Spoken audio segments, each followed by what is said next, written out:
Assalamualaikum warahmatullahi wabarakatuh. Perkenalkan, kami dari kelompok 5 yang beranggotakan saya Revanalita Hidayatul Fadilah, saya Safira Rahmadani, saya Uginesia Agustirani, dan saya Safriza Yuandita Aurelia. Kami merupakan mahasiswa dari Fakultas Pertanian Prodi Agribisnis Universitas Tulungagung. Pada kesempatan kali ini, kami akan menjelaskan video edukasi dengan judul Pembayaran Internasional, Letter of Credit dan Non Letter of Credit.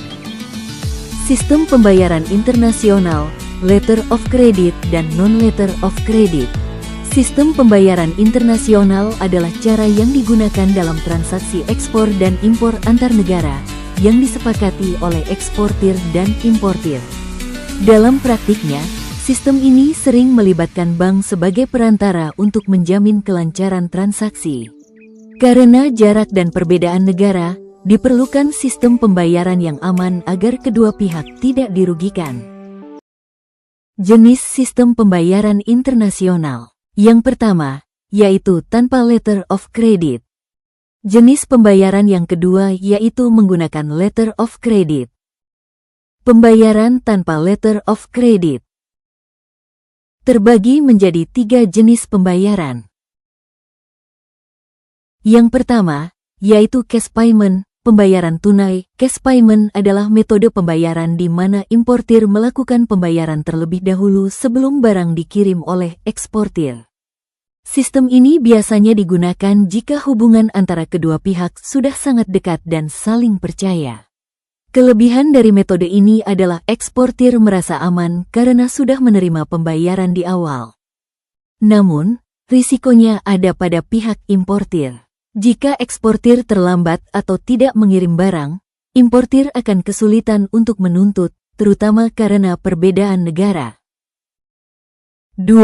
Open account, pembayaran kemudian. Open account adalah kebalikan dari cash payment. Dalam sistem ini, eksportir mengirim barang terlebih dahulu, sedangkan pembayaran dilakukan kemudian oleh importir. Sistem ini membutuhkan tingkat kepercayaan yang sangat tinggi dari eksportir kepada importir. Kelebihannya, importir lebih diuntungkan karena bisa menerima barang dulu tanpa harus langsung membayar. Namun, risiko terbesar ada pada eksportir, yaitu kemungkinan tidak dibayar oleh importir. 3. Wesel inkasso, collection. Wesel inkasso adalah metode pembayaran yang menggunakan dokumen sebagai alat penagihan melalui bank. Dalam sistem ini, bank hanya bertindak sebagai perantara penagihan, bukan sebagai penjamin pembayaran. Terdapat 2 jenis utama, yaitu dokumen against payment, yaitu importir harus membayar terlebih dahulu sebelum menerima dokumen barang. Dan yang kedua dokumen against acceptance, yaitu importir cukup menyetujui atau berjanji akan membayar pada waktu tertentu. Kelebihan metode ini adalah lebih aman dibanding open account karena ada peran bank. Namun, tetap ada risiko jika importir tidak melakukan pembayaran sesuai kesepakatan. Letter of Credit, LC. Letter of Credit adalah suatu jaminan dari bank kepada eksportir untuk melakukan pembayaran, selama eksportir dapat memenuhi syarat dokumen yang telah ditentukan. Dalam sistem ini, bank memiliki peran penting sebagai penjamin sehingga transaksi menjadi lebih aman bagi kedua pihak. Kelebihan dan kekurangan Letter of Credit. Kelebihan Letter of Credit adalah eksportir mendapatkan jaminan pembayaran dari bank. Selain itu, eksportir juga bisa menerima pembayaran lebih cepat setelah barang dikirim.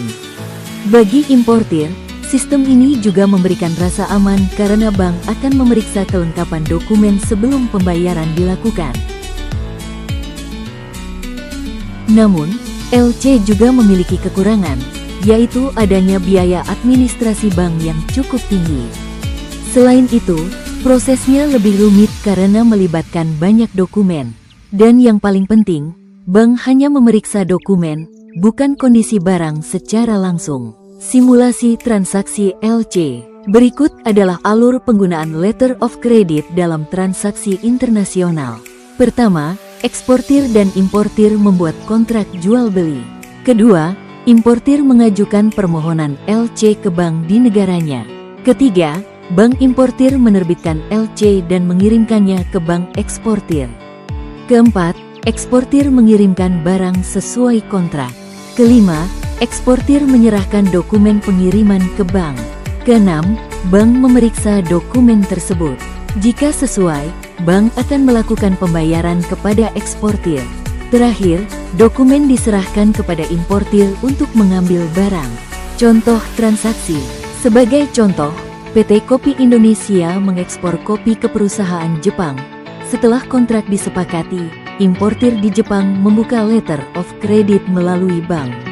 Kemudian, PT Kopi Indonesia mengirim kopi ke Jepang dan menyerahkan dokumen ke bank. Setelah dokumen diperiksa dan sesuai, bank akan membayar kepada eksportir. Dengan cara ini, eksportir mendapatkan jaminan pembayaran, dan importir juga merasa aman. Sebagai contoh lain, pada sistem open account, eksportir mengirim barang terlebih dahulu, lalu importir membayar setelah barang diterima, misalnya dalam waktu 30 hari. Namun, jika importir tidak membayar, maka eksportir akan mengalami kerugian. Perbandingan pembayaran letter of credit dan non-letter of credit, aspek non-LC, cash, open account, WSL, tingkat keamanan, lebih rendah. Proses, lebih sederhana. Biaya, lebih rendah.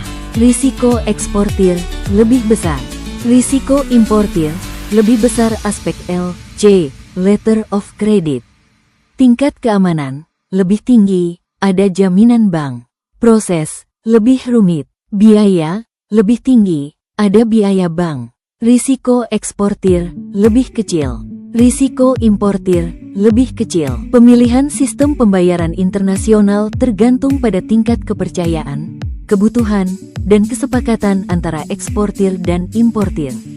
Sistem yang tepat sama dengan transaksi aman, bisnis lancar, dan perdagangan internasional lebih maju.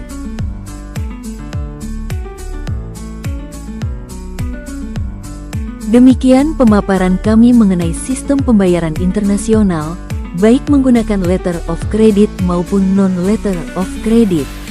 Kami berharap materi yang telah kami sampaikan dapat menambah wawasan dan pemahaman kita semua, khususnya dalam kegiatan ekspor dan impor di bidang agribisnis.